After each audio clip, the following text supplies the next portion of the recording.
안녕하세요. 남자친구와 파혼을 결심한 30대 여성입니다. 사실 파혼이라고 표현을 했지만 식만 안 올렸다 뿐이지 주변에 알만한 사람들은 저희가 동거 중인 걸 알고 있었거든요. 아무튼 그래도 이혼이라고 하기엔 그건 그것대로 말이 안 되니 파혼이라고 표현하겠습니다만 괜히 제가 거짓말을 하는 기분이 들어 찜찜하네요. 아무튼 서두가 길었는데 파혼을 하게 된 이유는 남자친구 어머니가 저를 마치 무슨 노비 부리듯 드셨거든요. 남자친구는 아무런 도움이 되질 않았고요. 남자친구하고는 대학교를 같이 다닌 친구 사이였어요. 다만 그 당시에는 서로를 남녀 사이로 본 건 아니고 그냥 불러내서 술 한잔하기 좋은 친구 정도였죠. 하지만 졸업 후에 자연스레 연락이 끊어졌고 이후로 남자친구는 어땠는지 몰라도 저는 그다지 남자친구가 어떻게 사는지 궁금하다던가 그런 건 없었네요. 그리고 그렇게 몇 년이 지나 지독히 추웠던 연말이었는데 몇몇 친구들의 주도로 대학 친구들끼리 모이는 자리가 만들어졌어요. 그리고 그곳에서 우연히 남자친구와 다시 재회하게 되었죠. 저희는 서로 신기하다 반갑다 소리를 연발해대며 대화를 나누기 시작했는데 솔직히 말도 잘 통하고 유머 코드도 맞고 그리고 며칠 뒤 남자친구가 점심이나 먹자며 저에게 연락을 해오면서 그렇게 연인 사이로 발전했습니다. 그러다 사귄 지 1년쯤 되었을 무렵 원래 인테리어 회사에 다니던 남자친구가 뜬금없이 장사가 하고 싶다고 하대요. 그리고 저도 그 무렵 다니던 회사 상황이 어려워지면서 이직을 해야 하나 어째야 하나 고민이 많았고요. 하지만 둘 다 모아둔 돈이 많지가 않았어요. 그래서 저는 솔직히 남자친구가 하는 말이 직장 다니는 사람들끼리 늘상 하는 얘기처럼 회사 때려치고 장사나 할까 이 정도의 푸념이라고 생각을 했었죠. 그래서 저는 저 나름대로 이직을 준비하고 있었고요. 그런데 그런 이야기가 오간 지 두세 달이나 되었을까? 남자친구가 자기 어머니가 돈을 대준다고 하셨다면서 저더러 같이 장사를 해보자는 거예요. 저는 솔직히 처음에 남자친구가 웬 헛소리를 하나 싶어서 장난하지 말라고 그랬습니다. 그때 생각만큼 이직이 쉽지 않아 스트레스가 심하던 때기도 했거든요. 그런데 남자친구가 자기가 왜 이런 걸로 장난을 치겠냐면서 진심이라고 자기가 가게를 차릴 거니까 저더러 같이 하자는 거예요. 자기가 월급은 넉넉히 챙겨주겠다면서 말이죠. 그리고 이후로도 남자친구가 한 달 가까이 저를 끈질기게 설득을 하더라고요. 그래서 결국 남자친구가 차린 가게에서 같이 일을 하게 되었네요. 하지만 장사라는 게 자리 잡기까지 하루 이틀로 되는 게 아니더라고요. 물론 그렇게 쉽게 생각한 것도 아니었지만 제 말은 정말 시간이 오래 걸렸다는 거예요.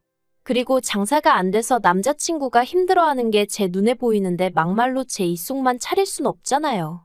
그래서 월급은 다른 아르바이트생들과 똑같이 최저임금으로 받기 시작했습니다. 그런데 제가 남자친구의 여자친구라는 이유로 책임감은 아르바이트생들만큼 가질 수가 없었죠. 그러니까 의식은 주인의식을 가져야 하는데 돈은 아르바이트생들하고 똑같이 받고 일은 더하고 그래도 그때는 그게 당연한 거라고 생각했어요. 자리를 잡아야 되니까 그래서 우리가 미래를 함께 그려나가야 하니까 그래서 제 희생이 당연한 거라 생각한 거죠.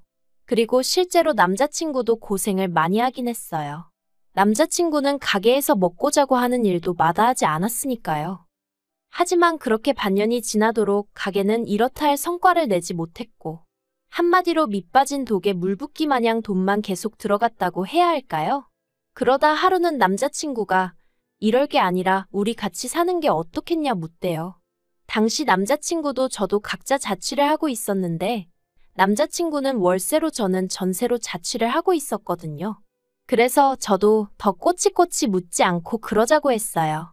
비록 제대로 된 프로포즈는 받지 못했었지만 그래도 같이 장사를 시작한 이후로는 언젠가 결혼을 하게 된다면 둘이 하는 거라고 서로 인지하고 있었기에 그때는 오히려 돈도 아낄 겸 동거를 하는 게 당연하단 생각도 들었거든요. 물론 동거 생활이 이렇게 길어질 줄도 몰랐고 결국 이렇게 파혼하게 될 줄 알았다면 처음부터 시작하지 않았을 일이었지만요. 그런데 이때를 기점으로 남자친구 어머니의 지나친 간섭이 시작되었습니다. 비록 장사도 같이 하고 동거도 시작하긴 했지만 엄연히 저희는 부부가 아니고 장사에 있어서도 솔직히 저는 지분도 하나 없었는데 어머님이 저한테 바라시는 게 참으로 많으시더라고요. 일단 남자친구가 어머님의 자본으로 장사를 시작했다는 이유로 어머님은 가게에만 오시면 저에게 이거 해라 저거 해라, 여기 치워라 저기 치워라. 그리고 가끔은 제가 일하는 게 답답해 죽겠다며 당신이 일을 어떻게 하는 건지 알려주시겠다고 주방에 들어오시는 일도 있으셨는데 그때마다 저는 경악을 금치 못했습니다. 저나 남자친구는 아무리 장사가 안 되더라도 양심을 속이지는 말자는 주의였는데 어머님은 저희더러 배떼지가 불렀다며 손님들이 남기고 간 잔반을 재활용하길 바라셨고 뿐만 아니라 청소용으로 쓰던 고무장갑을 끼시곤 식재료 손질을 하려고 하시질 않나. 제가 참아다 적을 순 없지만 정말 상상 초월의 일들을 하려고 드셨거든요. 그래서 보다 못한 제가 그렇게 하지 마시라 한마디 하면 네가 누구 덕에 여기서 이렇게 일을 하는 줄 아느냐면서 폭언도 마다치 않으셨습니다. 그래서 아닌 게 아니라 제가 남자친구와 같이 일한 지 2년 만에 그만두겠다고 통보를 했어요. 이제라도 다시 새 직장을 찾던지 알아서 살 길을 찾을 테니 어머님하고 둘이 장사를 하던지 하라고 더는 못 해먹겠다 했죠. 그러자 남자친구가 자기가 어머님하고 금전적 관계도 정리를 할 거고 그동안 고생한 거에 대한 보상을 해주겠다며 저더러 다시 한 번만 생각해보라대요. 그리고 솔직히 2년쯤 되었을 땐 가게가 조금씩 자리를 잡아가고 있었거든요. 매상도 많이 늘었었고요. 게다가 남자친구가 자기가 다 미안하다며 저자세로 나오니 제 마음이 흔들렸던 게 사실이에요. 그래서 결국 가게에 남기로 했습니다. 남자친구가 그간 고생한 데에 대한 보상이라며 돈도 2천만 원 주대요. 그런데 솔직히 처음에 받았을 땐 기뻤거든요. 하지만 이내 내가 계속해서 군소리 없이 일을 했다면 이 돈은 안 줬겠지 하는 생각에 좀 착잡한 마음도 들긴 했어요.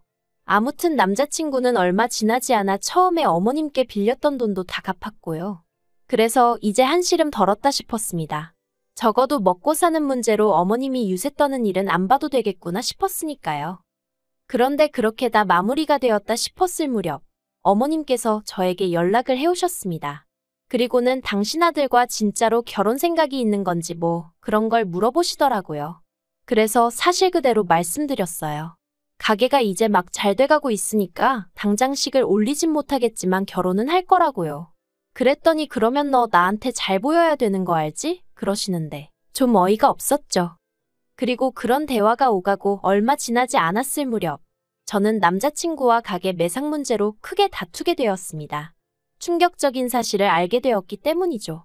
저더러 어리석다 말하는 사람도 있겠지만 사실 가게를 시작할 때 이미 제 돈이 들어간 것도 아니었고 남자친구가 어머님께 돈을 빌려다 하는 상황이었으니 금전적인 부분에 있어서는 남자친구를 전적으로 믿었던 게 사실이에요. 그런데 제가 가게 카운터 정리를 하다가 세금 관련된 서류를 보게 되었고 거기서 뭔가 이상하단 사실을 눈치채게 되었죠. 전 직장에서 회계 쪽에 있다 보니 그런 게 눈에 좀 빨리 들어왔거든요. 아무튼 남자친구가 그간 저에게 매상을 숨겨왔다는 걸 알게 되었어요. 그제서야 어쩐지 그간 왠지 이상하다 생각하고 찝찝하게 느껴졌던 부분들이 납득이 가대요. 가게는 전에 없이 바빠지고 있었는데 왜 매상은 늘 그 자리였는지. 저는 남자친구에게 당장이라도 전화를 해서 따질까 하다가 그랬다간 변명거리를 생각해낼 시간만 주게 될 것 같아 그저 그가 돌아오길 기다렸습니다. 당시 남자친구는 잠깐 병원에 간다며 자리를 비운 상황이었거든요. 그리고 1시간쯤 지났을까? 정말이지 그 1시간 동안 얼마나 많은 생각들이 머릿속을 헤집던지. 아무튼 돌아온 남자친구 앞에 제가 아무 말 없이 그 서류들만 내밀었습니다.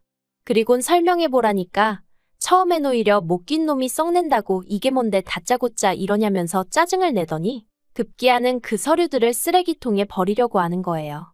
그래서 제가 이렇게 나온다는 거냐고. 알겠다고 그럼 앞으로 혼자서 어디 한번 잘해보라고 하곤 앞치마를 벗어던졌어요. 그러자 남자친구가 또다시 저를 잡고 늘어지면서 왜 이러냐면서 자기가 설명을 다 해주겠답니다. 그리곤 기껏 한다는 소리가 결혼자금으로 돈을 따로 모으고 있었다는 거예요. 아니, 아무리 결혼자금이라도 그렇지. 나는 그 코딱지만한 월급을 쪼개 써가며 따로 모으고 있었는데 만약에 제가 끝까지 모르고 있었다면 막말로 결혼할 때 나는 이만큼이나 모았는데 넌 그동안 뭐 한 거냐며 절 비웃었을지 누가 알겠어요? 정말이지 황당해서 뭐라 할 말이 없더라니까요. 아무튼 결국 그렇게 남자친구가 저 몰래 빼돌린 돈이 얼만지 계산하여 그 절반을 제가 받았습니다. 그리고 더는 남자친구에게 신뢰가 가지 않아 가게 일에서 손을 떼야겠다는 생각이 확고해지기 시작했죠. 그런데 그런 제 속도 모르고 지난달 어머님이 만나자 하시더니 이번에 가게를 하나 더 내려고 하신다면서 저더러 그 가게에 가서 일을 좀 해야겠다는 거예요. 새 가게를 낸다는 이야기도 처음 듣는 이야기였고 제가 왜 거기 가서 일을 해야 한다는 건지 납득이 되질 않대요. 그래서 제가 지금 이게 다 무슨 말씀이시냐 되물었더니 저더러 말귀를 못 알아듣는다면서 남자친구에게는 아래로 2살 어린 남동생이 있는데 그 남동생 앞으로 가게를 차려주실 거라는 거예요. 뭐 어머님 재산으로 어머님 자식 가게 차려주신다는데 제가 왈가왈부할 문제는 아니니까 그거에 대해선 아무 생각이 없었어요. 그냥 그러시구나 하고 말았죠. 그런데 저더러 거기 가서 일을 하라는 건 제가 무슨 노비도 아니고 여기 있으라면 있고 가라면 가나요?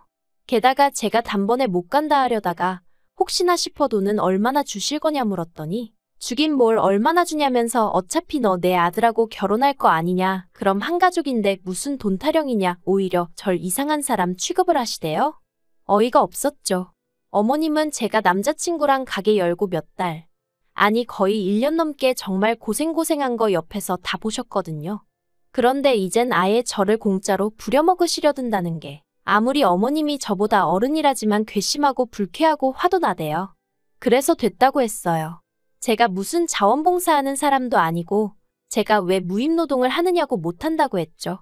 그리고는 먼저 일어나겠다 하고 자리에서 일어나니 너 내 아들이랑 결혼하기 싫어? 지금 내가 네 시어머니 될 사람인데 이따위 싸가지가 말이 된다고 생각하니? 그러시대요. 그래서 저도 제가 어머님 며느리 될 사람인데 이렇게 대하시는 게 맞다고 생각하시냐고 한마디 받아치곤 먼저 카페에서 나와버렸네요. 집으로 오는데 속에서 부글부글 화가 끓더라고요. 아니 나를 뭘로 보셨으면 저런 말을 아무렇지 않게 하실 수 있나 싶기도 하고 내가 그렇게 남자친구랑 결혼 못해 환장한 애로 보였나 싶기도 하고 아무튼 여러 가지로 속이 뒤숭숭한 게 여기가 끝이다 싶었죠. 게다가 집에 도착하니 남자친구가 이미 어머님이랑 통화를 했는지 언짢은 표정으로 절 보는 거예요. 저도 그런 남자친구를 보니 꾹꾹 눌렀던 화가 막 터져나오고 그래서 쓸데없는 소리 할 거면 말 걸지 말라고 먼저 한마디 했습니다. 그러자 남자친구가 정말 자기 어머니한테 왜 그러냐면서 형수 될 사람이 시동생 좀 도와주는 게 그렇게 말이 안 된다고 생각하냐며 짜증을 내대요. 아, 솔직히 100번 양보해서 남자친구라도 저한테 미안해하고 어머님이 경우가 없으셨다 뭐 그런 말이라도 한마디 했으면 저도 나름대로 좋은 쪽으로 어떻게든 생각해보려 했을지도 모르겠습니다만 남자친구의 글러먹은 태도에 저도 마음이 완전히 돌아서 버렸죠. 그래서 나 내일부터 가게 안 나갈 테니까 알아서 하라고 했어요. 여기서 지금 네 짐도 당장 빼라고 했고요. 다행히 남자친구도 저에게 질린 건지 상황이 짜증났던 건지 욕을 퍼부으며 짐을 뺐고 그렇게 순식간에 저희는 남남이 되었습니다. 그리고 솔직히 한이주동안은 뭐랄까? 허망했어요. 그간 해온 노력에 비해 제 손에 남은 건 아무것도 없는 것 같았거든요. 법적으로 싸웠으면 뭐라도 뺏어올 수 있었을지도 모르겠지만 그땐 그렇게 할 의욕도 나질 않았고요. 하지만 언제까지 쓰러져 있을 순 없었으니 저는 남자친구와 헤어진 지 꼬박 한 달 만에 그간 결혼자금이랍시고 모아둔 돈으로 제 가게를 열기로 했습니다. 불현듯 남자친구도 열심히 했지만 저도 죽어라 해온 게 있었고 그 과정에서 배운 바가 있었으니 혼자라고 왜 못하겠나? 그런 생각이 들었거든요. 그래서 에라 모르겠다. 부딪혀보자 그렇게 된 거죠. 그리고 그렇게 발품을 팔아 정확히 2주 만에 개인적 사정으로 가게 전체를 넘기겠다는 사람을 만났고 저는 그걸 그대로 인수받아 약간의 손만 본 끝에 장사를 시작했습니다. 그리고 정말 운이 좋았다고 해야 할지 아니면 노력의 결실인지 가게는 2달 만에 많이는 아니어도 단골 손님이 생길 만큼 자리를 잡았어요. 그런데 어떻게 제 소식을 알게 된 건지 하루는 남자친구 어머니가 오셔서 아주 깽판을 치셨습니다. 무슨 제가 산업 스파이라도 된 것 마냥 제가 남자친구 가게 레시피부터 기밀을 빼갔다면서 난리도 아녔죠. 어이가 없어서 레시피나마나 전부 다 처음부터 같이 만들었는데 그게 어떻게 제가 빼앗은 게 되나요? 이후로도 몇 번이나 어머님의 헛소리가 반복되어 결국 지금 접근 금지 신청해 놓은 상황입니다. 그리고 그 이유를 얼마 전에야 알게 되었는데 남자친구는 저랑 헤어질 때만 하더라도 자기 혼자서도 얼마든지 할 수 있을 줄 알았나 봐요. 어머님까지 도와준다고 나서셨던 모양이니까요. 하지만 오히려 그게 악수가 되어 손님들이 위생과 맛에 대해 불만을 제기하기 시작했고, 그런 와중에 멀지 않은 곳에 제가 새 가게를 오픈했단 소문이 나면서 제가 반사이익을 얻었던 모양입니다. 그리고 어머님은 그게 전부 다 제가 무슨 계략이라도 꾸며서 된 것처럼 제 탓을 하셨던 거고요. 참으로 갑갑한 일이었죠. 아무튼 결국 엊그제 듣자 하니 남자친구 가게는 거의 반토막이 난 상황인가 본데 제가 알게 뭐랍니까? 불쌍하지도 않아요. 아쉬운 건 더더욱 없고요. 물론 그 가게에 제가 애정이 없는 건 아니에요. 그래도 제 청춘의 일부를 갈아 넣었던 곳인데 어째서 아무런 마음이 없겠어요? 하지만 덕분에 또 많이 배우고 교훈도 얻었고, 이렇게 제가 제 두 발로 우뚝 서게 되었으니 그걸로 만족하렵니다. 한 가지 바라는 바가 있다면 남자친구가 어머님 원망을 많이 하고 저를 놓친 걸 많이 후회했으면 좋겠다는 거. 좀 유치한가요? 그래도 어쩔 수가 없네요. 아무튼 저는 저대로 또 저만의 인생을 그려나가기 위해 오늘도 내일도 열심히 달려볼 생각입니다.